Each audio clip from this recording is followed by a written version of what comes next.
Hello guys, maswera simu. Stembile. Fanga mucha zvikunaka. Kwa ndikupinda kabva kuchechi. Ndakarwa nenzara ndawana ndakamirigwa nemunhu.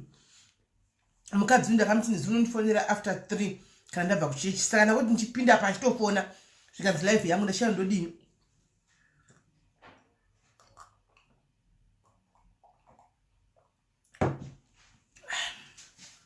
Ndashaya ndodini. Apa kuri kupisa sei. Nyara ari right. Right isika yanzi mukujeko basi nzara ndibva kuchechi. Ani kaenda kuchechi makusana ndigoni kudya. Aiwa risi beka. Iyo beka charo dimba pa Zimbabwe beka. Vanessa Shuro ikatungo kuningirira. Ndikupindure Vanessa Shuro. Vanessa Shuro muningina wangu. Ndogona ngodla kana ipo pana nondirambidza ndotongodla so. Utongodla kana iwe uchida utitile unongoya tudla tose anditi kana ndabva munhu akandimiririra achiwa kutsva achiti ndikutadza kana kudii pindai pa live kuti ndimbomuti ndikudla hazviiti indinongoba live but zvokudla izvo zvaranza issue zvongoonekwa pano senge pana patikudzita ma eating challenge ka uchatongona chila every day saka ungatoti issue here haisi issue sha handowana haisi issue atitombotangita chotodlira pano handiti ka todlira ipo pano apa handiti wazvona ari right matavi ari bo totodlira ipo panapa kuti pa company here panonzwa yeye ku company ukazodai pasi pa company totodlira ipo panapa nokuti munhu anenge achida totaura nyaya yake inenge ichitopisa totokona kuti ndibvise nyaya line ngekiri yakwenda pina zvikomba seko naiwe Vanessa zvifambisa sei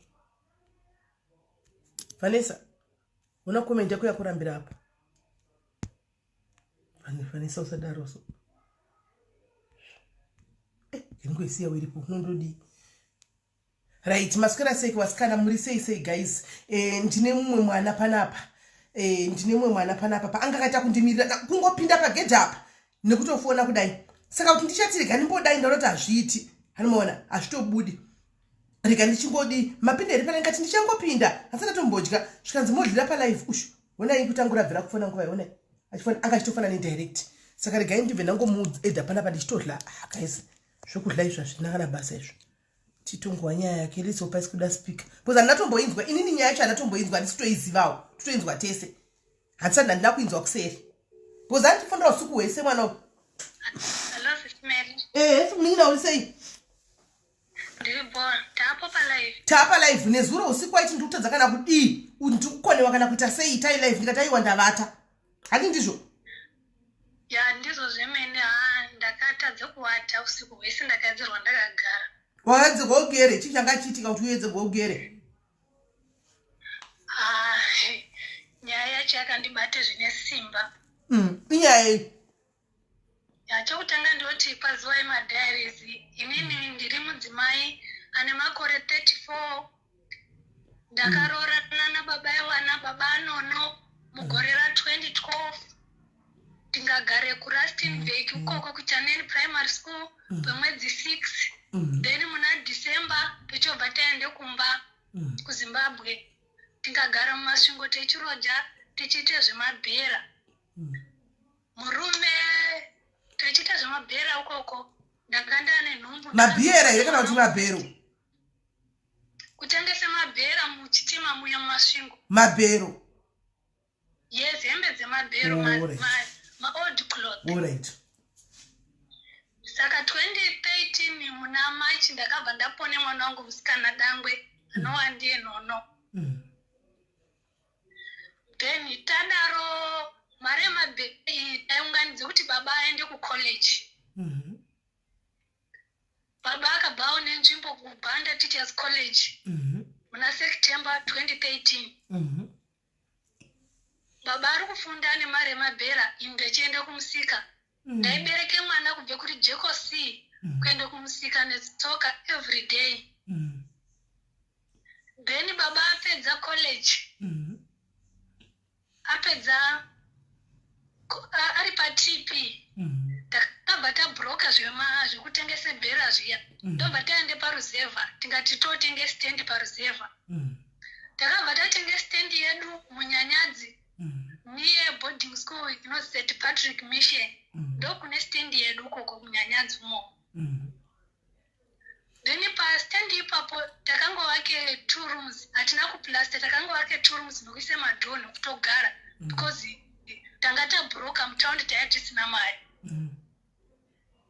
Then tagara ipapo tamarova tese inini ndini ndaenda kumayeka korikicha nemwana kumusana ndichitengesa pamusika road rese aindi nenharaunda yese ndoziva nokutengesa ndichishandire chikafu mumba.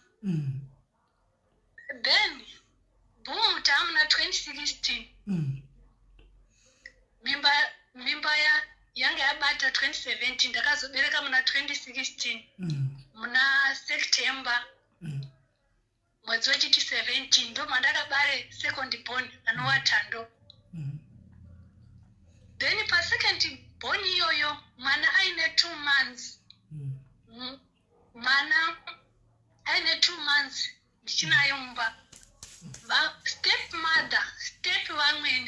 vamwene takagarisana takandogurana newaya mastand edu tiri next na next. Step vamwene avo vakatanga kuti ndiri kurota mainono kuhope kwangu ndikati kundorota hawo angati ndiri kutokurota panapa ndichatore vhure pastendi pako nedota repo unobikira pachoto. Step mother zvinhu izvozvo akatora mumaziso mangu ndikati dani hawo pane something hawo zvangati ndinoda kufumura kuti ndisazokurota nekuti ndinokurota zvimwe vanenge vachishandiswa neamweni anhu ndo matorero akaitefu zviri mumaziso mangu izvozvo.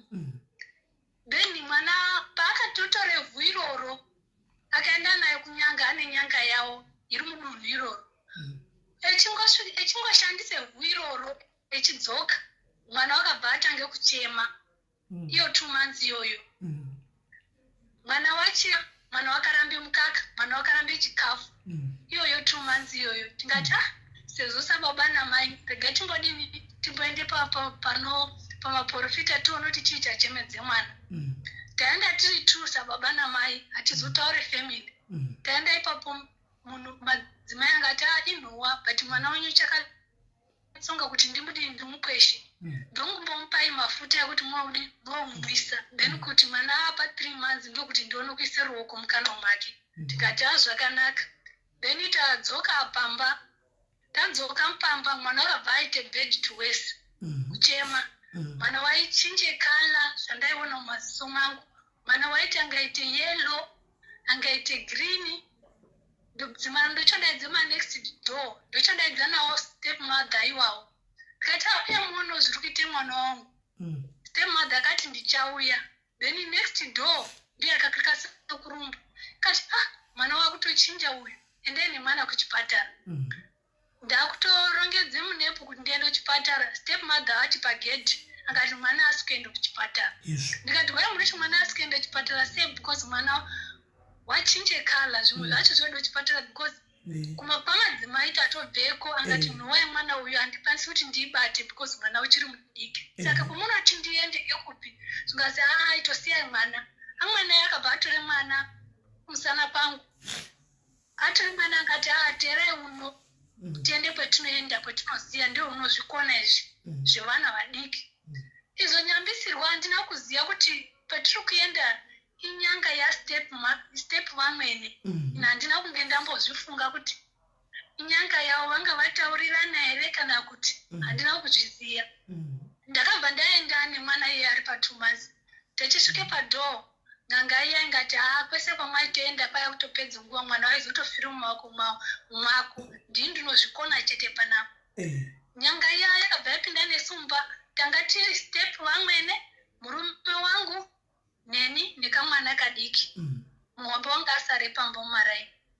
Tasvike panyanga iyayo nyanga yakabva yatipinda mumba. Ndakapinda mumba tese tiri 3.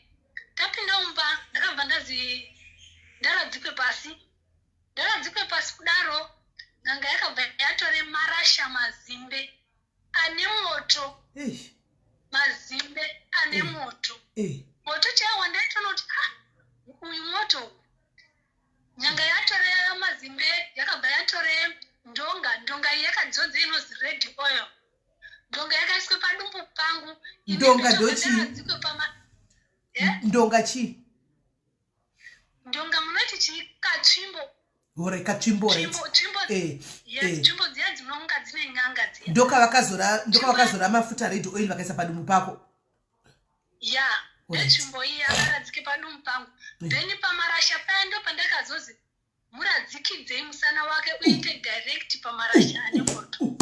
Saka pakudaro ipopo ndakaridze mhere. Pandakaridze mhere nganga ingati kune murume mubate maoko, mubate muromo kuti vanhu vaku next door vasanzwe. Then step vamwene awa ndo vakandigarire makumbo. Zvinhu zvakaitika life izvi. Life ndechiona.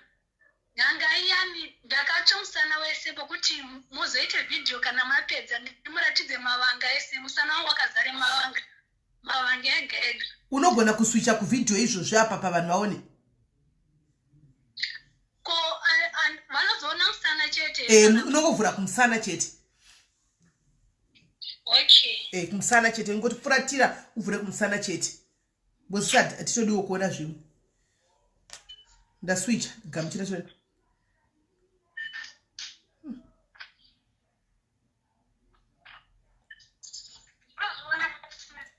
Yowe. Une maduku ekutsvayo guys. Tikumaona maziduku. Maziduku ekutsvayo. Ndo sana wangu wendinaona. Naiwe. Taurako chiande mberi. Chidzokako kunyaya tiwe. Yowe. Hautodi kuramba uchitariswa musana wako. Chidzoka kunyaya.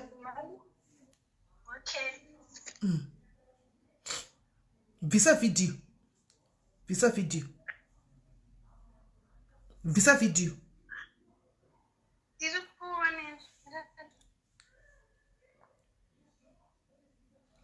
Pane che video yapo baya futi papo. Alright, da usikundiona chitaura ko right chingotaura nyaya yacho. Chitaura. Kana rutadza Ndapi kudande. Dobva nyanga yati ndiri kude mare. Pakundipisa kudaro ndakazidura ndo chinhu wani chandakataurwa nenyanga. Wakanzi chi? Ndakadura uro ndokuti tikubvise pamarasha apo. Mira network iri kuita wakanzi dura uroi tikubvise pamarasha. Kubva pamarasha because inini nganga ndabate marasha andina kuta. Iwe Alright, mira ndidai so yakuita chibreak network. Mira ndidrop ndokufonera futi because ndofunga ya video ya Wi-Fi ndidrop ndokufonera futi. Andi yowe name guys muri kuzvinzwa. Amtatsingasazvinzwa ndi mazvinzwa anzi takanzi dura. Animona kuti upore inini ndabata marasha sei ndakutsva iwe waiswa musana watsva sei. Yowe nemari marriage yes zvakunzwika manje. Ndakaziduroro iwona kubve pamarasha because kuchema ndakasvika panguva yekusanzwe simba rokuchema because murume wangu akandibate maoko angu esari 2 akandivhare muromo negumbo rake. Murume wako kuchema ndanga ndisisina. Ndikati ndaikumbira wangu kuti ndidaidze mai vangu. Zvikazi no hatisi kutode ene hama yako inouya pano. Ndikati no pana sisi yangu atori musame area nebrother yangu iri pachikora apa ndaikumbira wangu kuti ndidaidze uye. Zvikazi no hatisi kude hama yako pano. Ndachema paya. Ndazonzi chibvapo marasha inga atodzima because pamadukuswa apaka paibude mvura. Mvura iyi ndiyo yakadukodzime marasha. Ndanga ndakawarirwa iwapo. Then yadaro nganga yazoti titore mwana uyamwise. Ndakatore mwana wakayamwa. Zvadaro zvonganga ingati mazuona zvokuti ndashande chinyi mwana wenyu tiri kude mare 250 usa. Pa 250 usa step wamwene ava vakatanga kukanduka kati atina dani iwo ndo angatokumbire kuhama dzawo nekuti zvinhu zvo iwo ndo arapwa hausi mwana wedu arapwa step mother iwawa step wamwene. Indikati no handina pana kwendokumbira ndikupire mari because ndataura kuti ngandidaidze hama yangu first mungaramba zvingazi saka murume naamwene ndio anoenda iwe unosara pano pang'anga. Ndakasiwa pang'anga pe 2 days ndiripo ndobva ndazofonera asisi vangu ngati ndiri uno ini ndiri pakati ndasiiwa ndazi mari inofanira kubviswa first ndokuti ubve pano toona kukusunungura. Saka mari mumba kwanga kusitorina mari zveshuwa because chikafu chaicho chokurya taitochishaya. Tsitsi yangu andobva abate mai yangu nyakubereka. Mai yangu akatengese mombe SIS MELLY. Angatengese mombe yakaita 300 yusa. Angauya nemare angape n'anga ngazi ndachisunungure mwana wenga achienda ake kumba. Ndichienda kumba SIS MELLY ndichisvika kumba ndakasvika murume arongedze monaki yake nehembe dzake dzese nezvimwe zvemagetsi zvataishandisawo tiri mutaundi mumasvingo zvakaita zvestovhu taitine 2 plate stovhu TV DVD nekachigasi stovhu. Murume izvozvo ndo zvaakatora zvese zvemagetsi wakatora nehembe dzake dzese ndobva atora ndobva aenda. Ndakusvika ndakuchibvunza step vamwene vaya ndikati ko baba anono aripi ngazi musatibvunze zvekuti baba anono aripi handiti ndiwo mukadzi wacho here. Ndikati nendima akauya nawo kumba kuno here atore hembe dzawo dzese mubaba ngati ndizvo zvacho zviripo step vamwene aya. Ndikati okay always be fine. Ndichobva ndadaidze sisi angu ngati sisi angu uye muonewo kumusana kwangu because handisi kukwanisa kubereke mwana. Sisi angu ndakaratidze musana nababa mukuru wangu murume wasisi angu ndakavhure hembe ndikatarisa musana wangu ndichazomupe namba dzacho muzovafonera mukonfirm kuzwa kuti ichokwadi here kana kuti kunyepa. Ndadaro sisi banku ranga ngati it's a police report gadzirai mutopinda mumota muende kumapurisa izvozvo moripote nyaya yenyu. Angasviki panguva yekukuwadze munhu kodai wafa. Ndiro pakutogadzira paya step amwene aya akazvizwa because tiri next saka akazwa banku rangu ichitaura nevoice iri pamusoro because inga anyangadzo. Step amwene aya akafonere n'anga ndobva yauya ingati no nhasi tiri muna December 20 gore rinene auripedzi. It was 2016 mwana ndabereka muna 2016 muna September 17 December ndo ndiri kuziva musi wa 20 gore rine auripedzi imboende kun'anga ikoko. Ndikabva ndazoti nasisi yako handichaendi because onai pasare 2 weeks ko ndingafa. Sisi angu ngati no hapana chinombozi kufa ingo yaMwari. Ndikati no inini handitoendi and ndakaramba kuenda kupolisi. Ndochogara 2016 ya murume wakaendaka 2016 ya murume ngaatorowe pasi muna December umwomo. 2017 ndiri pamba saka pamba panga pasina toilet nebathroom. Step amwene akatanga kuti handisi kudetsoka yanyu kubathroom kwangu. Ndikati okay it's fine. Ndichobva ndakumbira toilet yepasaidi. Ndochotanga kurikicha mumaeka. Ndochocherese gomba retoilet. Ndochoakise toilet. Ndochogadhirise bathroom. Wanga ngori ma1 hall. Then ndochoplastise imba iya nokuise mafloor kuti mugariki. Murume zvese izvozvo inga atorowe pasi. Then ndagara 2 years gone. Murora angati mati timosvike kuri muchitambure kudai. Chero techinyamupa saka tomupa everyday here hambai John motsvage basa. Ndakasumuka musi muna 2019 uye muna February kuuya kuno kuJohn Cape Town. Pochwa ndakasvika ndichione basa. Ndochoshanda. Ndochobva ndatumira sisi angu ndikati sezvo payadhi pangu hapana kufenzwa. Mari imwe ndifenzerawo. Ndakafenza nebhabhudi wire. Ndobva pafenzwa. Ndobva tasiye pakadaro. Saka murume wakazozwa kuti chini ndiri kuno kuCape Town. Wakatozoona kuti madhoa avharwa ngati mainono atende Cape Town. Ndobva murume wakaende kuZimbabwe. Wakabva uno kuende kuZimbabwe. Asvika wakasvika kogwejenure padhoa. ndobhatore hembe dzangu dzimwe dzakapishwa because pane wiwi rakaonekwa nemunharaunda even sabhuku mweziya nyaya yewiwi iroro. Zvimwe zvakapiswa, zvimwe zvacho zvakaenda kundosvika kodhambiwa pamama angu, kungosvika kotura iye ndobva adzoka nemotikari.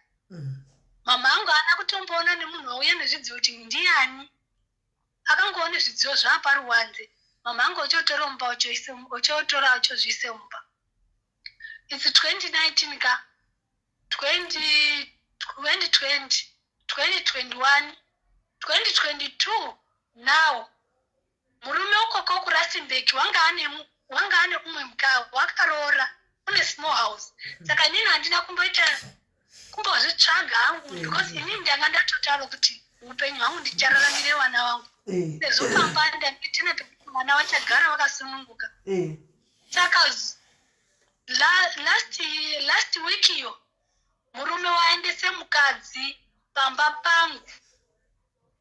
Pamba pandakamechena murume atiza.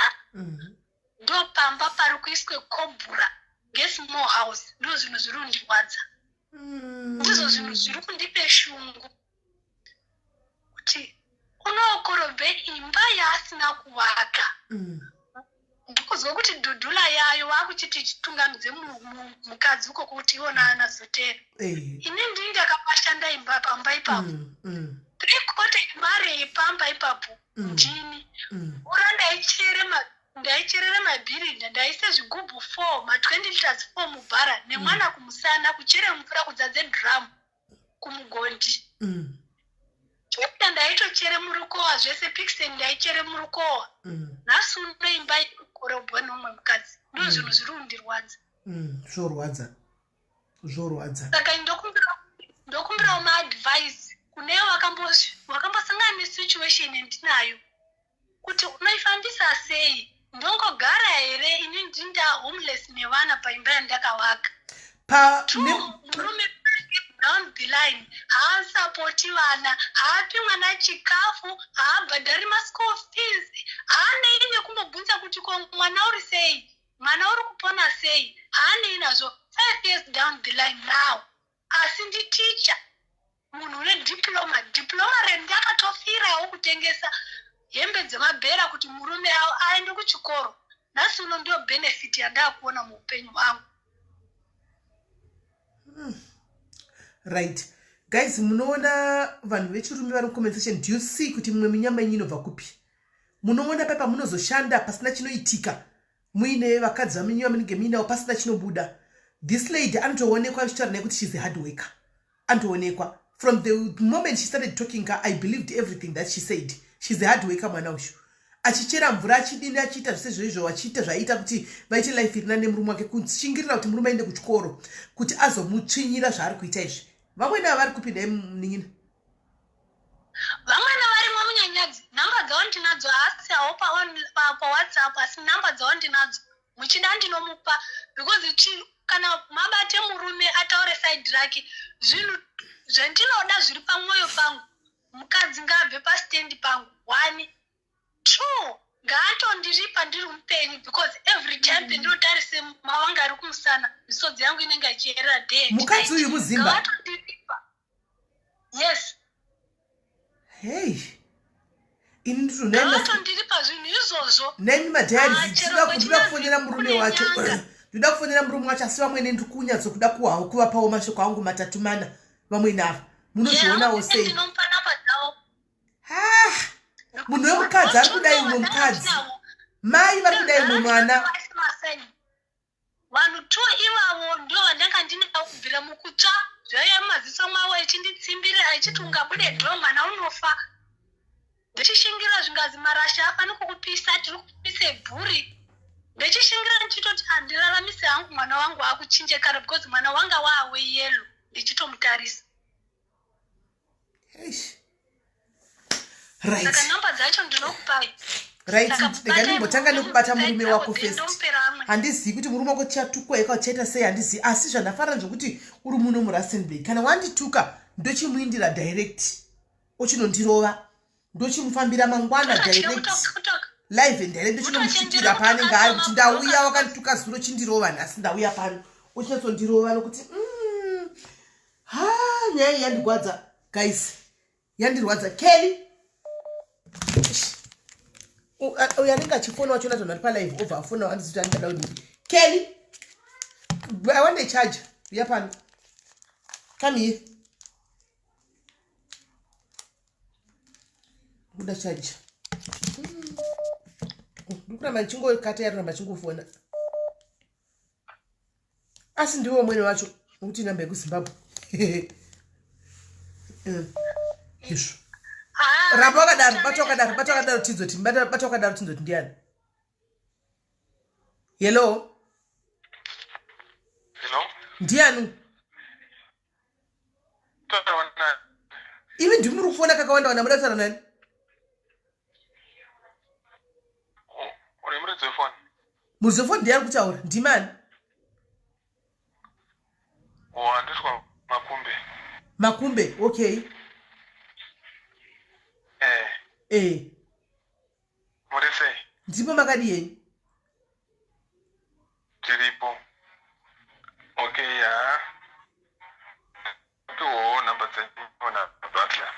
Mapa namba dzangu nani? Na Butler. Na Butler?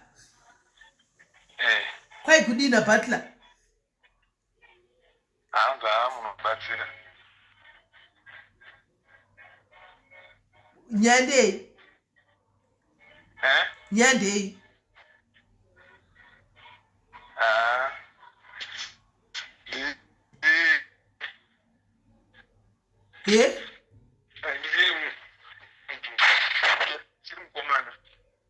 Iwe hausiri weButler wakutaura iwe, ndiwe Butler kaiwe? No, andiri. Ndiwe? Mandiziya sei? Ndakubata kuti ndiwe Butler uri kufona. Munozenda kuti munovhesa wangu chirikurizira. Asi zvaButler komana. Saka ndingakukangamwa here Butler mwanangu, ndiwe ndakuwa kuti ndiwe. Muri sei? Ndiri right Butler uri sei? Ndiri right. Kuri sei ikoko kuRustenburg? Kuno kuri right Butler, kuri sei kuHarare? Right. Okay. Unogona here kuti ugozondifonera after 30 minutes kana kuti ndokubhaza paWhatsApp wodayira phone tozotaura ndambo ndine munhu andoda kutaura naye ari ndiri palive. Muri palive? Alright. Ndokubhaza kana ndapedza. Alright. Mwana wangu Butler, mamuziva kaButler guys, mamuziva Butler watakadzidzisa pano zvekuti murukadzi anobatwa sei, chii kuti ita so asingazvizivi uya ndi Butler uyu. Anga aro ashiona achitomutsvakawo naye ndaitomfunga mufunge regai timbofonera mudhara uyu. Saka inzwai timu Rustenburg ka zvikuitika panapa ndezvekudai so toda kutoda kubatsa baba, and if we give handisi kuziva kuti ndezvipi zviri nani apa guys, tobata baba yekatongo vaendera timu Rustenburg murimo here umu, because sometimes zviri nani kuti tingosvika panzvimbo ka tochiita live yacho tiri panzvimbo, because anogona kuda kuti vhairi rakababa anoona maybe right now nokuti vakaisa vane posta randaona baba ravari kumaketa nyaya yeonline tutoring yevana vechikoro, pamwe ndogona kuzviita kunge munhu ari kuda kunopinda kunodzisa kunisa mwana kumaprivate lesson tovasvikira ndopuwa location. Muri kuzviona sei guys? Muri kuzviona sei? Ndongoti bvunyai here pano kana kuti ndoita appointment navo mangwana tinovabata direct live one on one direct. Toita sei?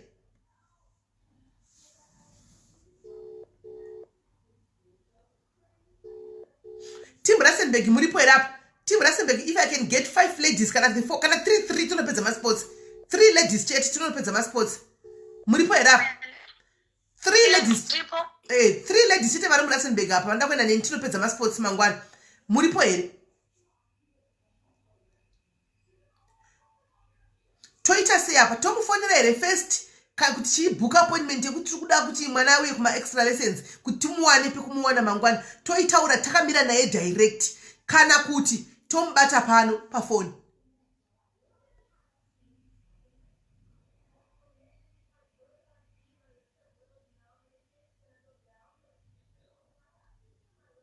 aiwa kana ndikafona nchati vari kuadvertisa zvokuti vanoenda maextra lessons ndovafundira kanchibhuka kuti ndova kunza mwana wangu vanowanikwa papi ndonosvikapo ka ndonosvika ipapo ka handonengani pakomo ndochisvika kuti ndauya ndine nyaya yangu yandafambira pano nyaya yamainono sososososo toshinda namafoni edu zvakakwana mainono uri kufunga seiwe what do you think tumindira direct kuti tenge tamufonera kana mamufonera oh right saka right hanzi nemuridzi tangai mafona right regai titange tamufonera tione right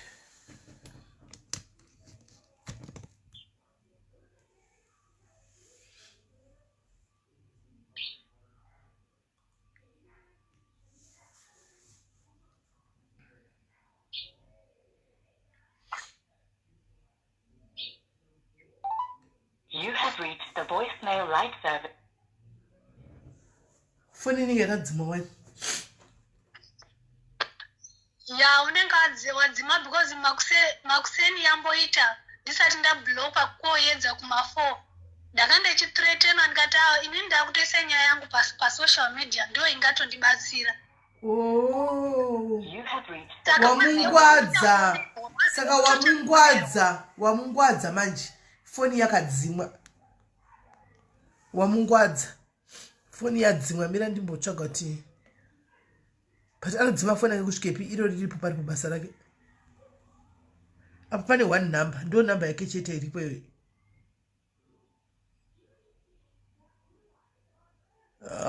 akadzima foni munhu wako foni off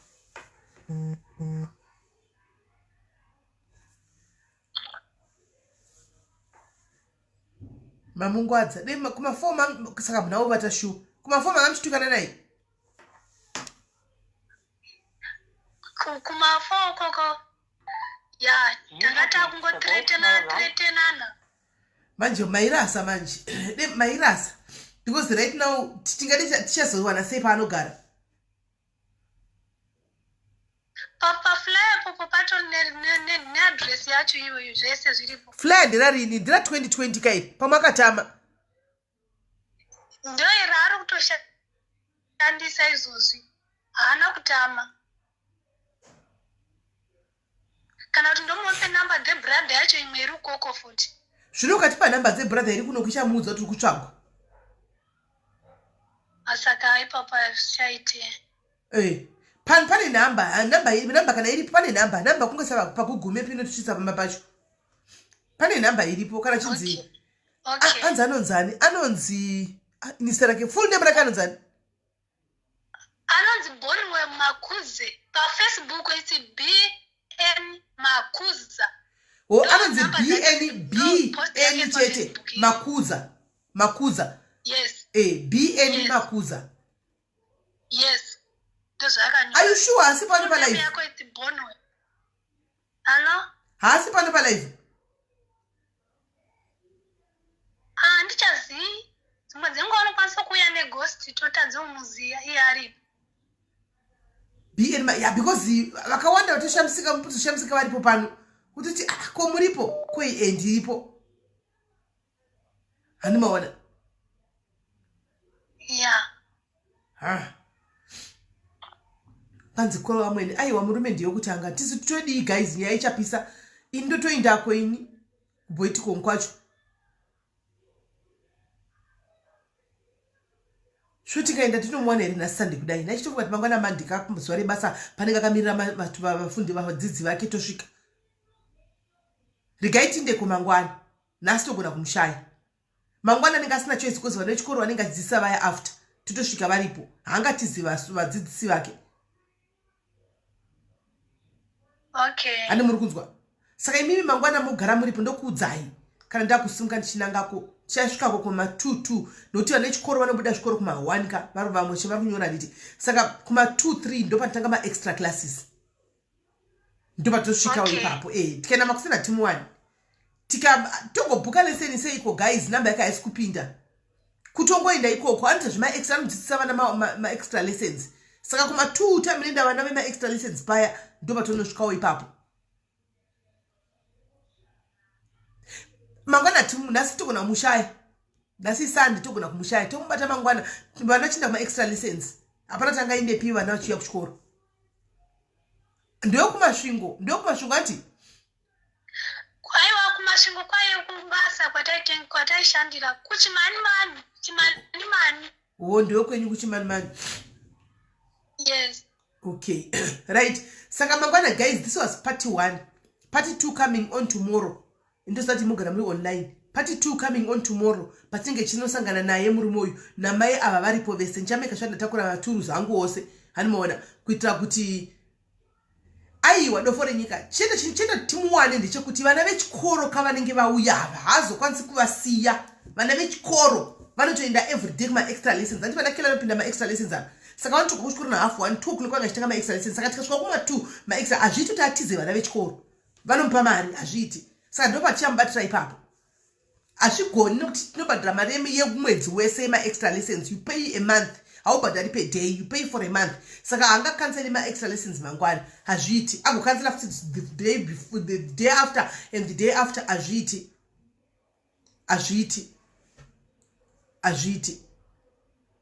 Regating but saka part 1 guys. Inyai haina kupera. Kelly nkunda mdana utandivigile chacha sure. Doi zvavata. Alright, saka inzwa mningino wangu mangwana ndokudza tombata mangwana. Okay, zvakanaka. Thank you. Alright, sharp. Mangwana tomuwana, tikasamuwana mangwana tomuwana kusera mangwana. As long as pamba wana ndo pamba pake panogara munhu anotowanikwa. Dei uchinzi hatina address ndo painetsa. But address kana iriko chete munhu tinotongombata, achida asingadi munhu anotongobatwa. Munhu uyu mukadzi uyu ngati the right thing. Ichadzoka pano ndosati muri kuda mune power mune that yekuti ngazvitwe asida kuona, but sometimes azvibeseri kuti timhanye guys zvisina kurongeka. Zvobva zvatobatidza kubatsira haidi. Hanimaona topa kuti tisvikako anenge ariko toma tisvikepo pamba pake ndipo paanogara panodzidzisira riti saka tapaona pamba tinotongomubata chete. Hanimaona then we can talk tofonera mai ava totanga nyaya iyi. Hazvibetsera kuti tiite zvokufadzai kuti manyai. Hanimaona manyai tindeko kuti mutinzwe nyaya and then tiza kubatsira mai ava. No, we'll do it tomorrow. Toendako tosvika to aripo tauyawo nditatra kufona foni nyanga iri off antika vanhu chena nawo mwananga zvibatira foni yake muchinzwa ane namba yekuzima adverts akaisa anenge ane namba yekuzima aiwa namba iripo ndeyanhasi unless kune mama adverts manyuwani andizivi unless kune mama adverts manyuwani but ma adverts andaona inini anzi but anotama imba haiwani kuzvokumhanya sha hadzisikuwanikwa zvokumhanya dzimba anotama chindepi kupi vana vawani dzimba dzekuzvokumhanya anondanga tanga chindepi yatori munhu ari muforena muno manonangepi makazu anonzi ani bn makazu mune mbotomugooglawo mbomona takamira sei bn makazi makuza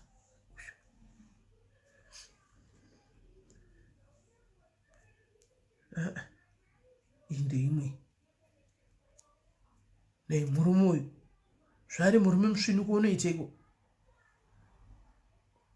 21 boitkonzi ndiyo namba yake ndiyo same namba iripo unzana komba taranda sembikana pato kuinbox kwangu August 7 manje same number.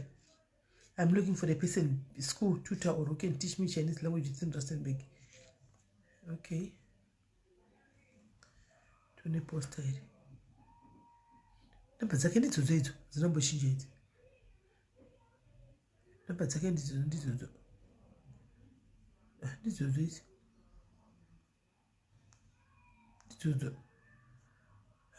guys.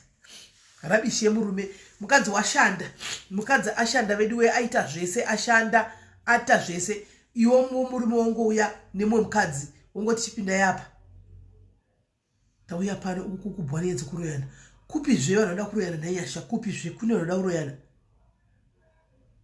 aiwa like hauna chaunoona but uka scroll down usina kuvhura pa profile pake scroll down uchaona zvakanyora. Right guys, saka indonyaya ndandinayo iyi guys asi haina kupera toipesa mangwana andika vamwene manje tikafundira vamwene avazobati mwana asi vamwene muri right vamwene must be called ndine aitime yekufundira vamwene iri manje vamwene vanoda kufondegwa vamwene pana vamwene apa uri right pana vamwene apa uri right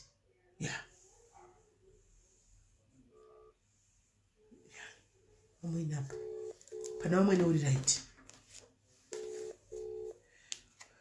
Hello ndafunga imbofana ndipoka namba dzamwene ava ndimbovashanyira. Okay, regai ndimuseni ndosende paWhatsApp papa. Senda izvozvi. Okay. Right, regai timbobata vamwene regai tinzwe mai avo ndoda kumbobvawo kuti chivindi chavo chaichacho ndechei.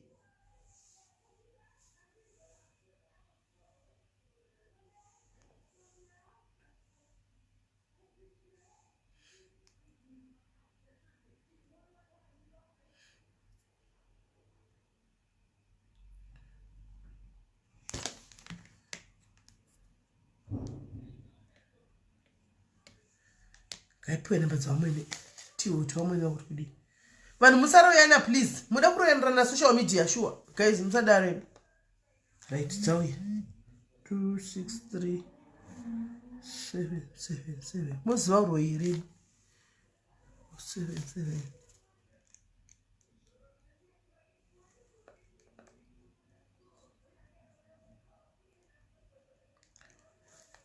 kaiti vabate maita wanda andondanza kumaita wanda gaitibate vamwene avo defoni yavo ikabva yangopinda ka1 davhumburudza mai avo dati vakuri vata vakakwira forogonya nhasi dati vata vakakwira forogonya nhasi chai Insufficient airtime to make a call. Please load airtime. yafa yakaloda ndaida kufona but yafa yakaloda guys.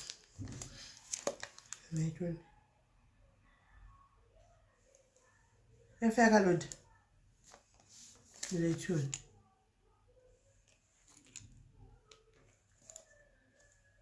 zviri sei sivongile marimo. How are you? Songile marimo uri murasendegereyo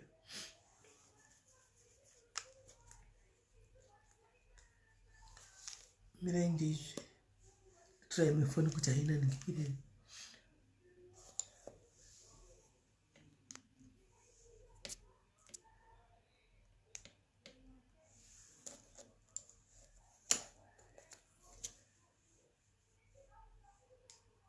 ngotry kufonera mai ava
kuita foni yekuramba kuningirira yekuramba kustart nezvikuita foni iri kuramba kustart guys. ndashaya airtime guys, ndashaya airtime phone, ndashaya airtime yekuti ndivafonere.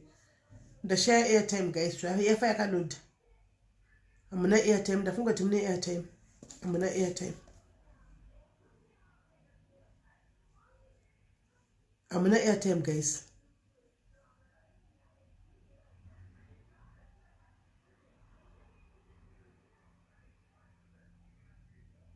The share airtime, Musha. The share airtime, Lulu.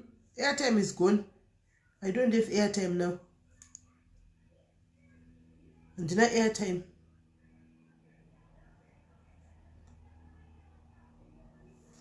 And not airtime. No, for any of Vodacom. Vodacom. Vodacom. Then this is a number.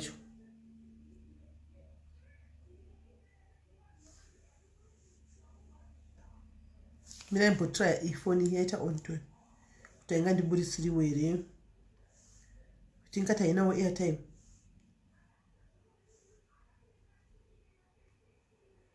That's 263 7 6 9.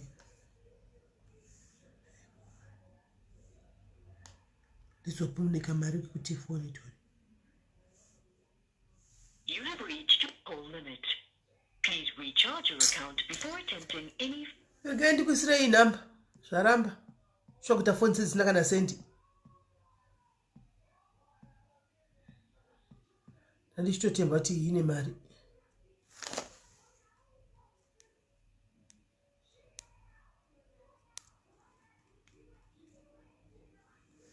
Your number.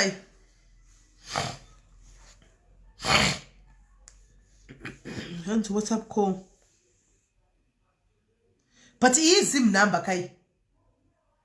Ye WhatsApp. Irapa yamrukuona is him number ye WhatsApp mimi. Then the try we save of title.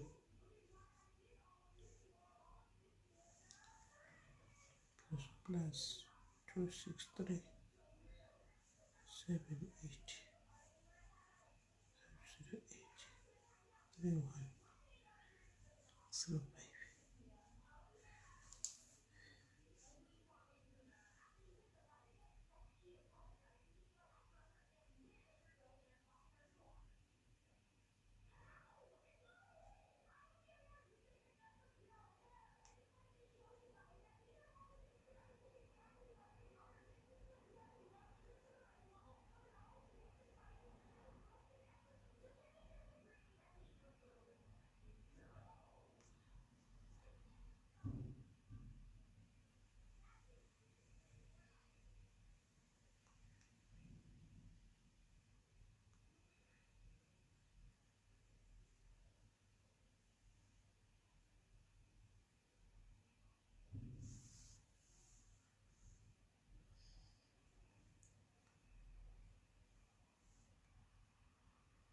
It will not want to put it.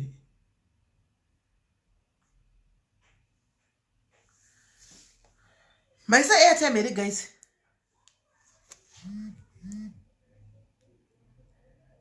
Once going through even Paco.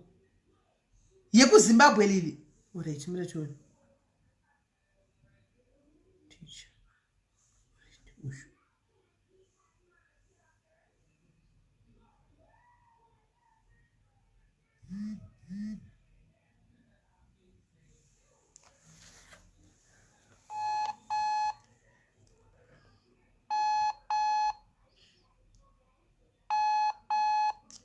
Might a direct call him. Might a direct call, guys. Might a direct call. Might a direct call, guys. Might a direct call, guys. Because what's up in Goringa? Might a direct call. Direct call, might a direct call. Because couldn't work for Naku Zimbabwe direct to or returns and they saw 110 airtime. Alright.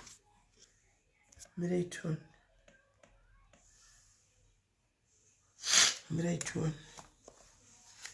Gate phone.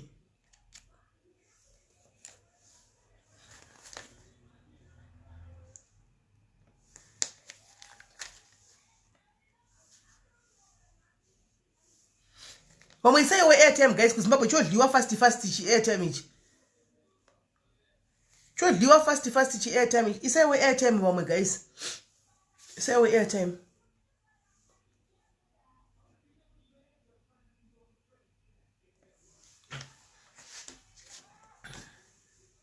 The number you have dialed is not available at the moment. Please try again later. Ya mwene haisi kupinda. Mimi saka muri kuti munhu ari kuZimbabwe here, muri kuti ndifone direct saka munhu ari kuZimbabwe. Muri kuti munhu ari kuZimbabwe here guys, muri kuti ndifone direct imi. Munhu ari kuZimbabwe.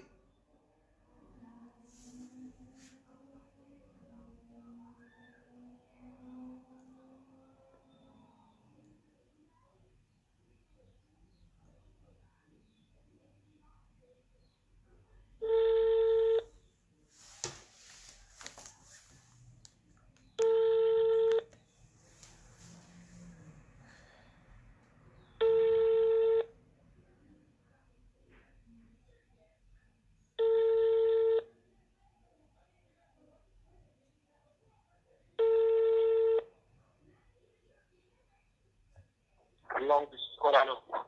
Hello. Yes, how are you? Good, and how are you? Ndingataura maita wanda. I have something now. Mati?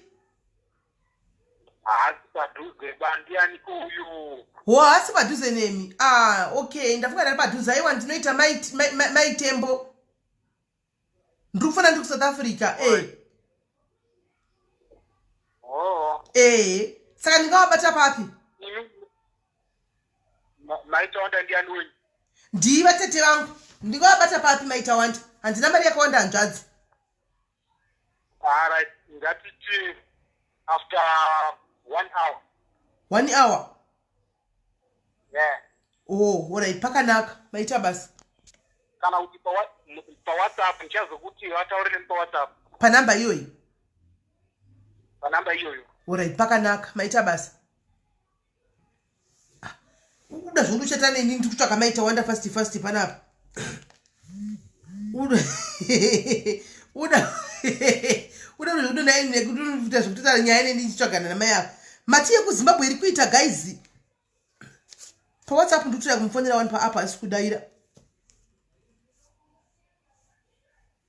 Ndiyoni kwaiti wabate after 1 week. Ndikutsvaka kufonera murume uyu pa app pa namba dzamandipa idzi pa app yake. Sei isiri kudavigwa ishi.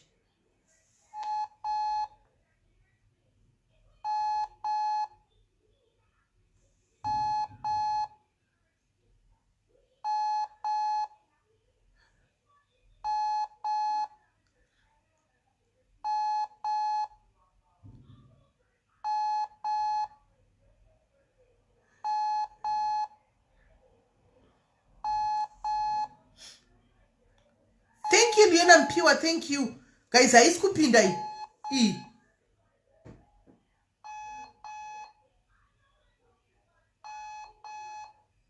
Haisi kupinda hii.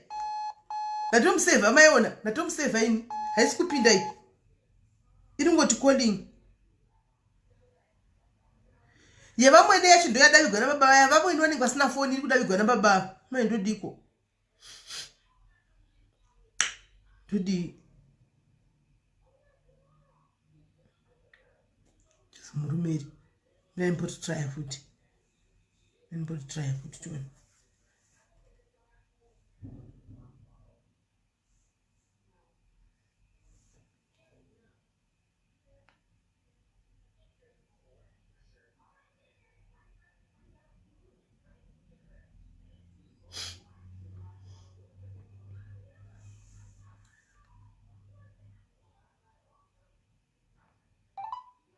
You have reached the voicemail line. Rakadzima foni iri guys. Simurume rakadzima foni iri. Simurume rakadzima foni iri. Ndaseva zvokuti murume ticha wakubhoitiko muzviningirikiri zidhuva. Ndaseva kuti ticha wakubhoitiko muzidhuva.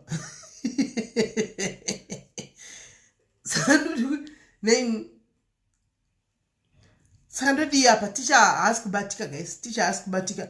Kwaifonera small house. Andifunga kuti ane namba dzesmall house. Mira ichibvunze kuti pamwe kana ane namba dzesmall house ka. Kwai wadaira ndibaba atawanda. Kwai wadaira ndibaba atawanda. Ndosoda ndiseva question matoni. Wadaira ndibaba atawanda ndivate zvana vangu. Mira ichibvunze kuti tingataura navate zvana here. Yakaitiwa. Kana kuti zvana tigona kutaura navate zvana yavo. Mira itiwa.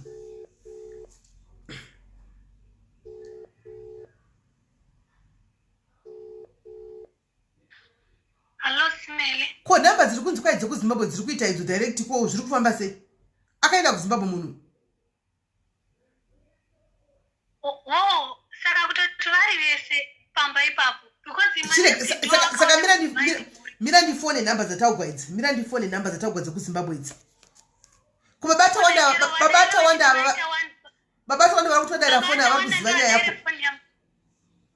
babata wanda ndovadaire foni yamaita wanda but babata wanda vanga vasipo pazvaiitika zvinhu izvo vanga vari kubasa vantu ava ndo vandida kudhilana ndo vanga varipo ko batata wanda pamwe vanodaro vasingazivi nyaya iyi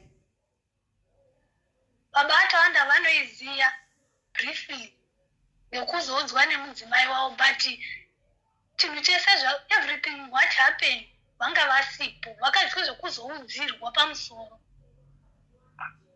but even though vavadeserve kuziva here zvakaitika kana zviri kuitika kuti vataure nemwana wavo ngavataure nevana mwavo ngavapei vataure navo saka ndotaura navo taurai navo because murume wako ari kunzi namba yekuZimbabwe ndo iri kuningira iri kudavigwa saka unenge ari kumusha iko murume wako iwe tombotirai kufona vatori vese vatori ndo zvitoripo saka ndanga ndisingazivi ndaiti murume uri kuno because vanhu venharaunda vakawa nemukadzi nemhuri saka murume utoriko zveshuwa saka panditanga nemurume saka ndataura navatezvara tosara navatezvara ndi ndingatibobata murume okay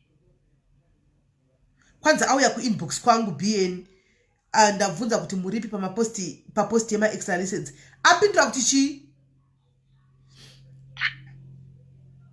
apindura kuti kudii hauna namba dzemudzimai wacho namba dzemudzimai wacho handina but pafacebook uripo alright regai tidzokereka tifone panhamba dzitaugwa idzi right guys kandai nhamba dziya futi dzamambotaura kandai nhamba dzamambotaura dziya dzekuZimbabwe tifone futi kandai nhamba dzamambotaura dziya kandai nhamba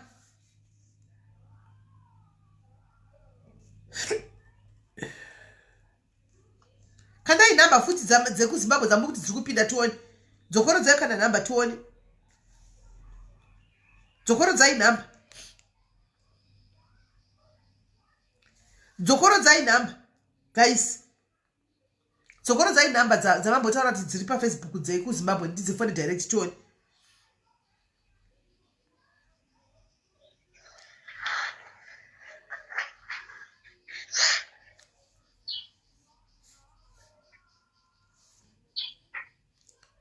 right chidona ndichipinda mucomment section ndifone that's one right remember that's one lili yakati ngwarire akati changamu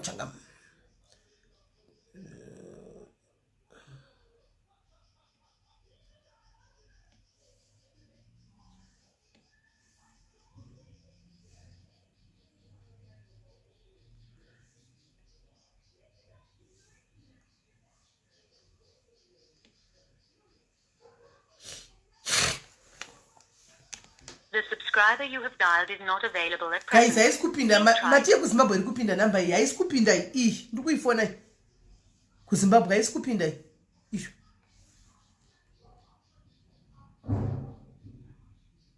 haisi kupinda izvo yapinda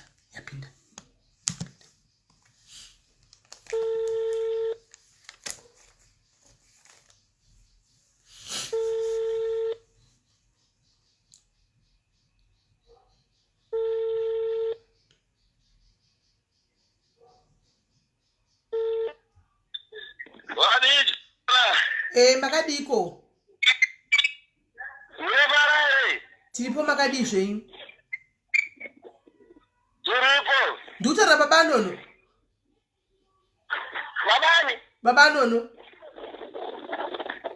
bano hamusirimi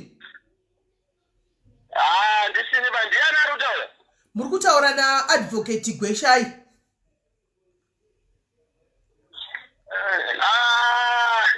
muri kupini ndiri kuSouth Africa ndarekara nani ndiri kuSouth Africa Africa ndiri kutsvaga wanonzi baba anonoa. Vanono hachi kunokuba. Wasiko vari kupi? Vari kuSouth iko. Vari kuSouth. All right. Because ndine numbers 3. Saka number ya South Africa iri kuramba kupinda. Saka ndaona this number ndikafunga kuti maybe ndikanditry probably vari ikoko. Ndio vakakupa number dzangu. Aina ndiri kuZimbabwe. All right. Aiwa maita basa rega ndivatsvage. Vari ikoko kwakanaka. Aiwa wakanaka chaizvo. Vari ikoko kuSouth ikoko. Aiwa all right pakanaka maita basa.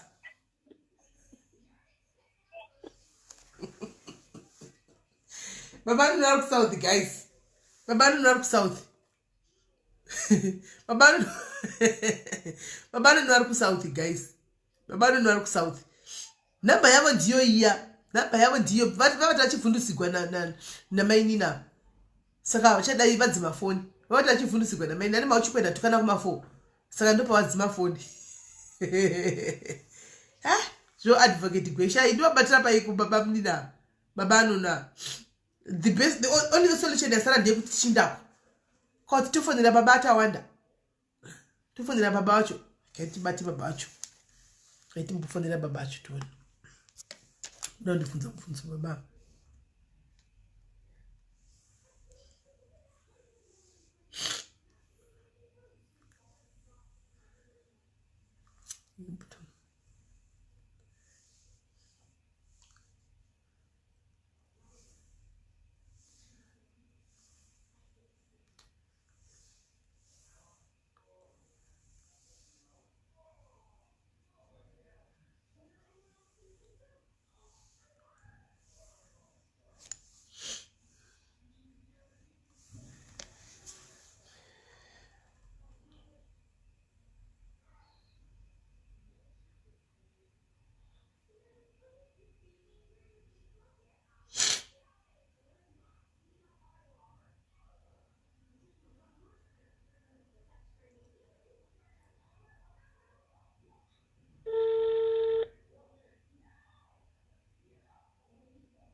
Hello.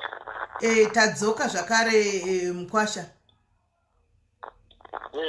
Zita rangu ndinoitwa advocate Chimkonde.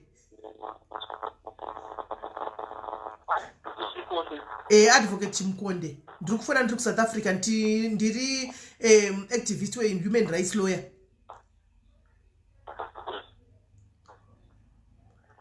Muri kundinzwa baba? Muri kundinzwa?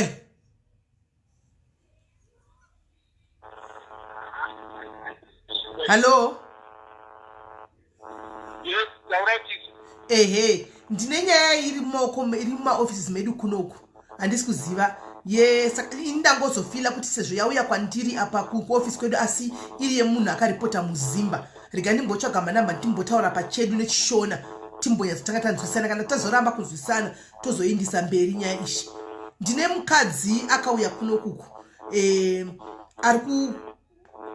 Ane chimomoreko nekuda kwekushanda kwaakaita kudanga ari muroora wenyu here nezvakaitika zvaanotaura nekutorerwa kwari kuita zvinhu.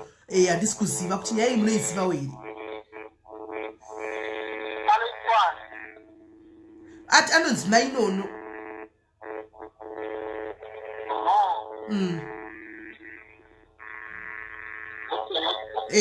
Saka ndatisatotanga kuti nyaya inde kumatare kure sezvo ndirimo mungwani mushona anotaura chishona pano pakambani. Ndatega ndimbonipa manhamba ndimbofonerawo vakuru nokuti mimi muri vana. Handiti obvious pana baba vemukomana pana mai timbonzwawo kuti baba sababa vanoti chine nyaya kana matauriro aita ariwo echitiko chenyaya. Handiti kuti ndizvo here zvakafamba sei nesababa munoiona sei nyaya iyi.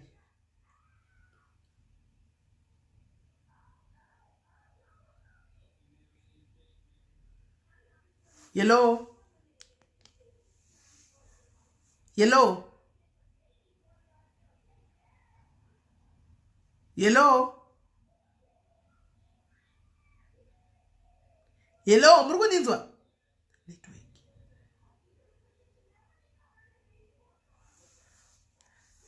network guys, network yekunetwork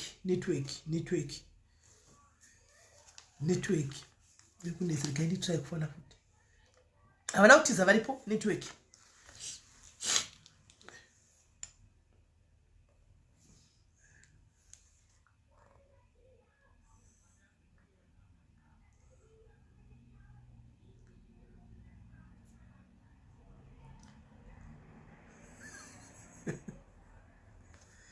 The number you have dialed is not available at the moment. Please. Network yey uda kuti nyazokupurezenta nyaya yako kuti zvinyazotiwe.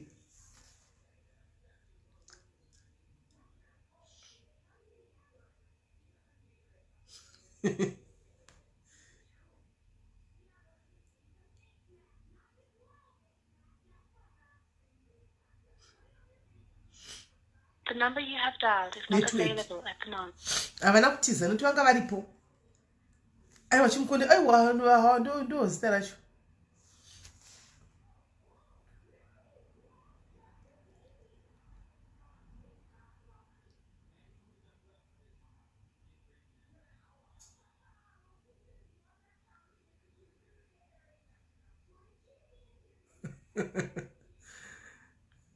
The number you have dialed is not available at the moment.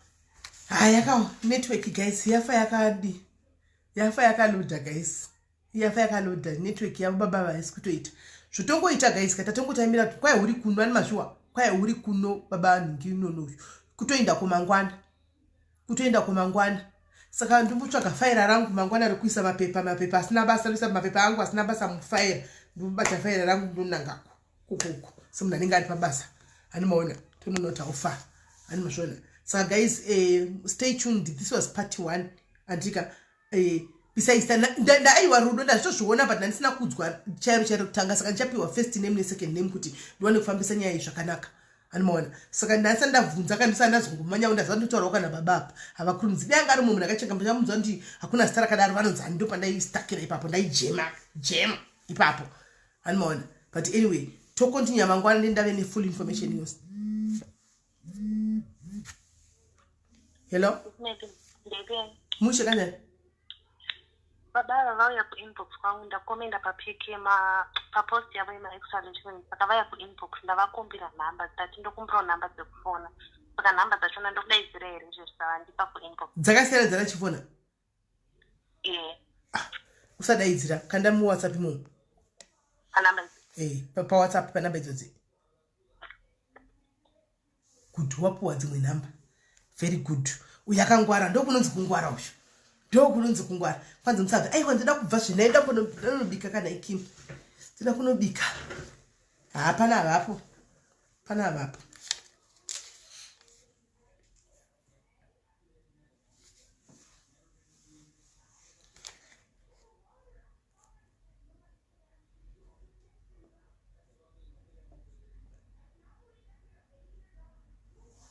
itipiwe namba tadziwana namba list namba dzavepo zvakutirega tichamusa area medu kufona kuzimbabwe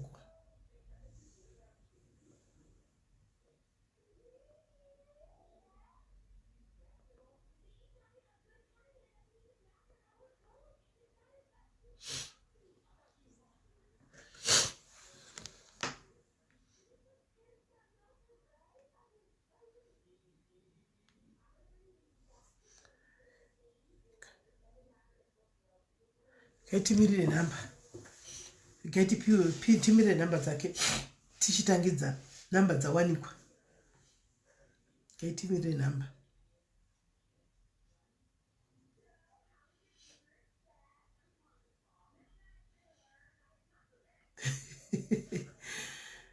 kolakangwara right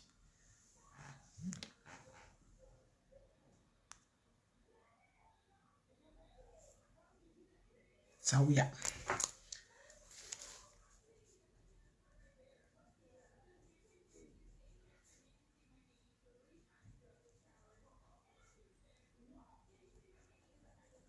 right masports akuchitangidza chitiga titangidze masports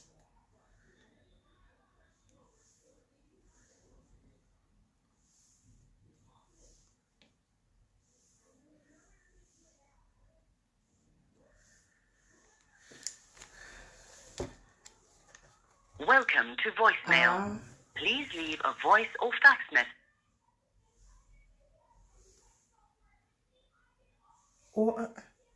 Ndinakanganisa shushu. 084.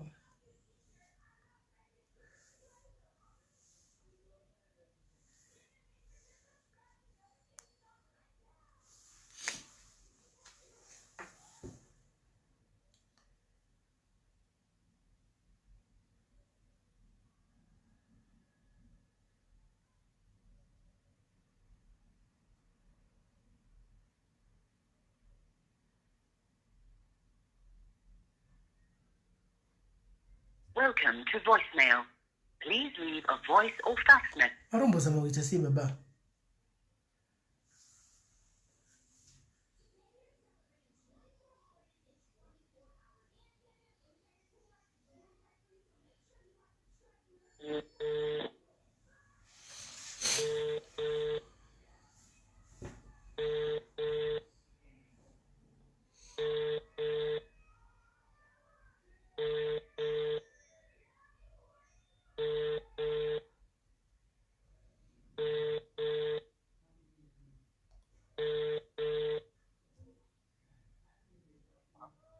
Hello.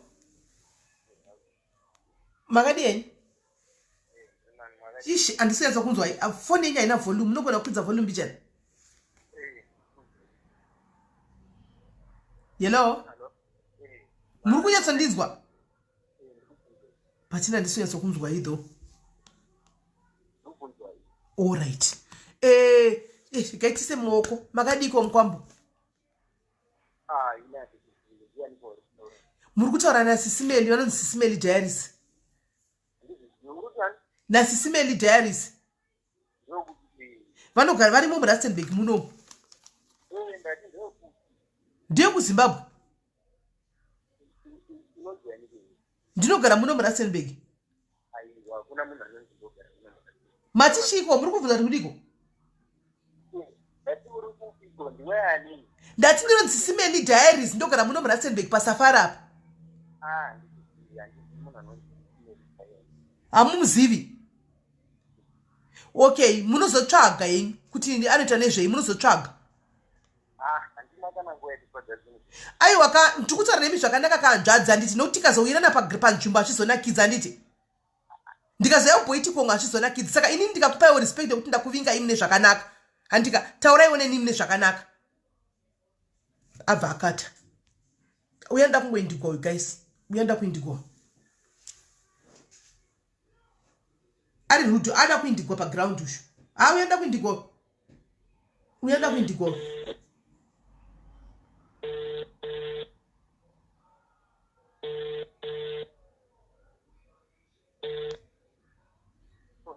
Anjadzi tona na pa ground. Nangwa ndikudze tosangana pa ground fair. Handi maramba kutaurani mangwana zvichaipa. Mbuzazontaure nezvakanaka mangwani. Handika ndichauya kuboitikongo. Tichauya kuboitikongo. Takushasa mutemo. Handi mutaure neni zvaka. Mutaure neni zvamukutaura izvo zvishi. Zvamaita pamuzviite ndikuuya in person. Handi muri kuzviwa. Aiwa kamsanyarira ndichitaura nemi. Tapindurai kazvamazvi. Pindurai. Ndakuvinga ine respect hanzvadzi. Handiti amundizivi. Ina ndikuzivi. But munotaura shona, ndotaura shona. Kune nyaya yenyu yakaiswa kwatiri. Neshona ndikuti ngataura nezvakanaka. Imba kutanga kundiitira rafu. You don't do that, brother. You don't do that. Especially an educated somebody like you. And it who has been to college, has been to school. You don't do that. Ndikutaura wana ndimati muri kundinzwa.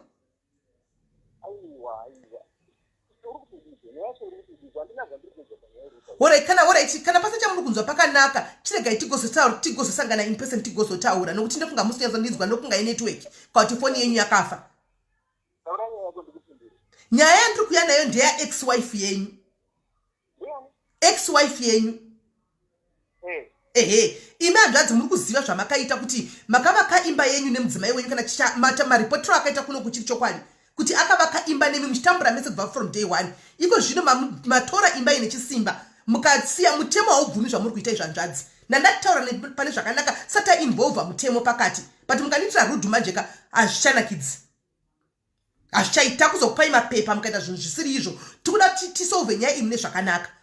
but imimi kana makuita zvokuti makuita rude mudzimai wenyu kana mata ndoda kutonzwawo side of the story renyu kana kuti tisangane kana kuti muye kuofisi kwedu handisi titaure nyaya itagara pasi zvino imimi nyaya ndeyeproperty iri kunzi nemudzimai wenyu makaita pamwe chete kubva muchitanga kusangana muchiroorana mukavaka mese mukatambura muchitengesa mavheji enyu mwachidini mukaenda kuchikoro imi kuita cheti chinyi mukapedza mukasvika pakudii mukadii iko zvino mukazomudzinga pasitenda pamukaisa mwe mukadzi munyuwani imi makamhenge mamusiya mati ndonyaya yandiri kuti reketa panguva ino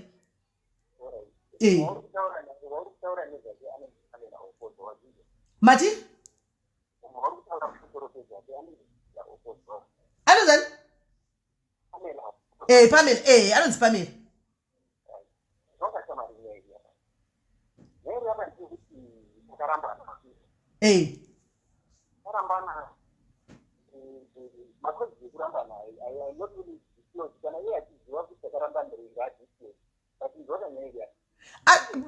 pane matauriro aaita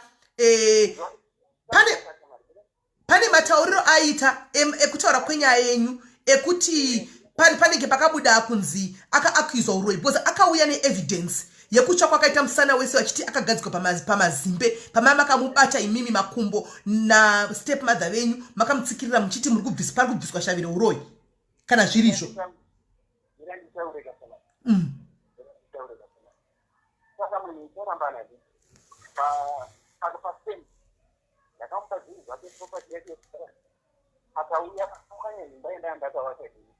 yakaigara aifanya akatora madhoframe mawindoframe yose ikapanika ndakara pari pamatongo ndikasara ndisina kugara saka nawo izvizvi apo vakafamba ipapo complaining akandisimira mamesages osaurikutaura iwawa zvaurikutaura zvese izvizvi akandiudza zvaurikutaura ndikaenda pasocial media ndikaita sei then zvekuti ndakapisa munhu ndarera sei those are online those are live those are live kana nyaya yake mubvunzisi zvakanaka what I'm doing here, I'm recording this call.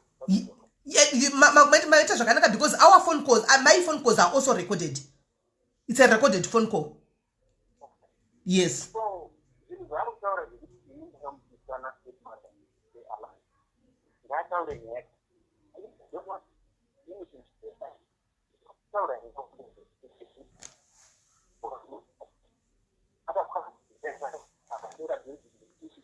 akafanya ruhusu akatora senti yanga iri ipapo akatora pamatongo pakapwanyiwa pasinakana ndikatanga kudziudza from zero ndikaisa senti ndikaisa teni takuvaka pasenti moshandiri nekuti zuru vakapa senti ipapo ndetidzidziye ngarege kuda kunditumira dzimwe mota dzakawanda. Alright, anzvadzi ndofunga tine problem yenetwork kana kuti foni yenyu handisi kuziva kuti zvingaita here kuti can I make an appointment pamunenge muri free so that we sit down me and you and then we sit down and we talk about this tichazonzwanana because handisi kunyatsokwasa kunzwa iyi volume yenyu iri pasi pasi zvokudaro. No, because here no hatisi kutaura zvemamessages anzvadzi we are not talking of mamessages amakatumirana kana kuti kudii tikutaura zvokuti handisi kunyatsokunzwai nyaya yenyu handiti because ndoda side of the story renyu saka zvinoita here kuti inini mangwana I will drive to your place side kwenyu maybe and because andipa address and everything and then I'll come to you we can sit kana mumotikari kana pamunoda tigare and then mundipa your side of the story and so that tione kuti yacho ingafambiswa sei. Ndati zvinoita here kuti noti hatisi kunzwanana zvakanaka mukutambura kundinzwa kuti ndine atipa location ine yanonzi ndeyenyu address kuti I will drive to your place kwamunenge muri kwamunowanikwa kubasa kwenyu then pamunenge muri free so that we sit down me and you and we talk montipo side of the story renyu. I will let you know. I will let you know. Mati? I will let you know, but I will continue with you. Ish, handisi kukunzwa ini. Hello? Hello? I will encourage to talk to you over weekend because maybe. Per weekend? Weekend chingani?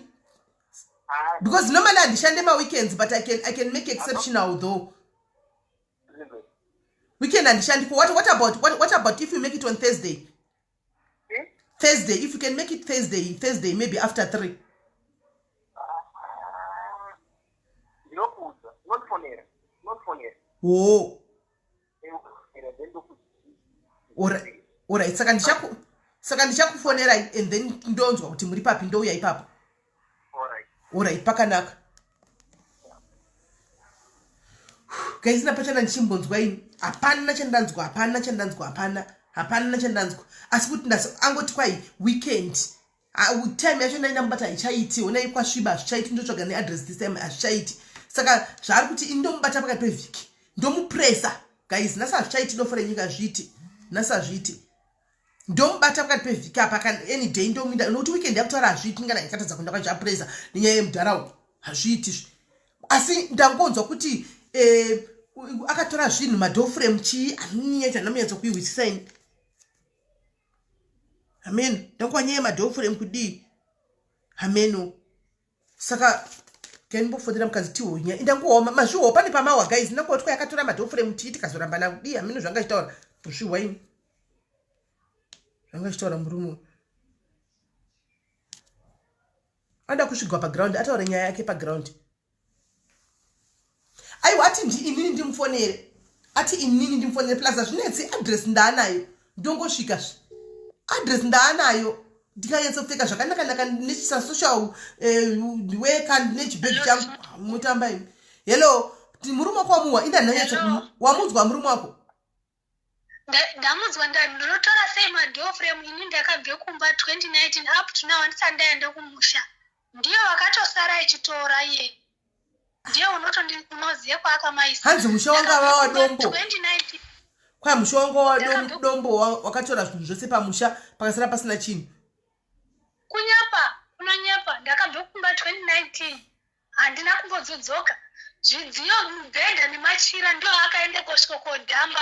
Ndichamupe foni yambuya yacho akadhambirwe zvinhu neasisi yangu motaura nawo. But iwo chirega kumutaura naye kusvika ndanomuona in person chirega kutaura naye kusvika ndaindako first inika ndaindako iwo unenge uri pane mefoni handika ndoisa foni apa iye achitaura apa tichinyatsonzwa tese. Because ndaona so wakatondibloka pesa handichina kwendinotaura naye wakandibloka. Ewa iyi namba nyuwani yawanikwa iyi yatinayo iyi saka ndoyo handichashata plus address handiti ndinayo saka ndinongosvika pamba pake. Okay. Kana zvikafamba muchendogona kumindira nesapsi chaiyo yemuno kuti ayatso kukwata.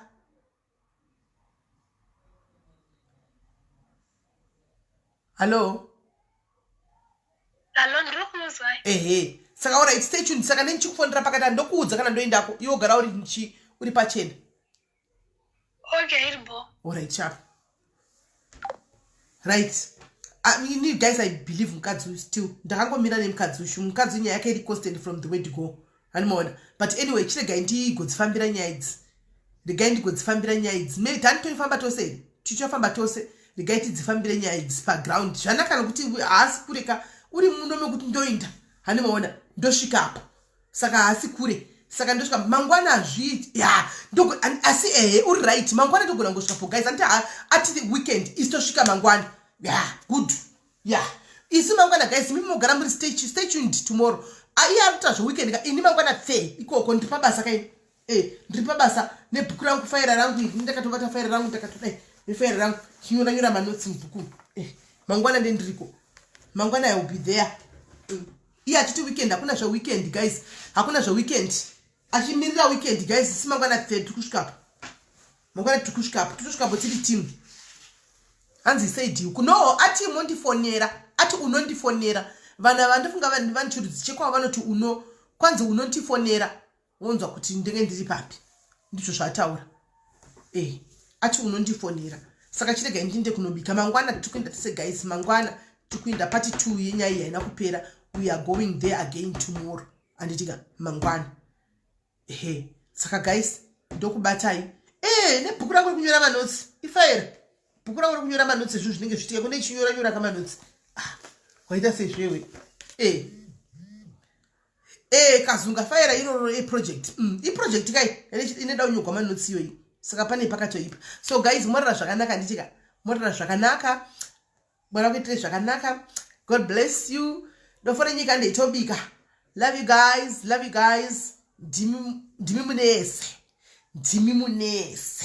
Anditika. So guys, tibatsana paleta.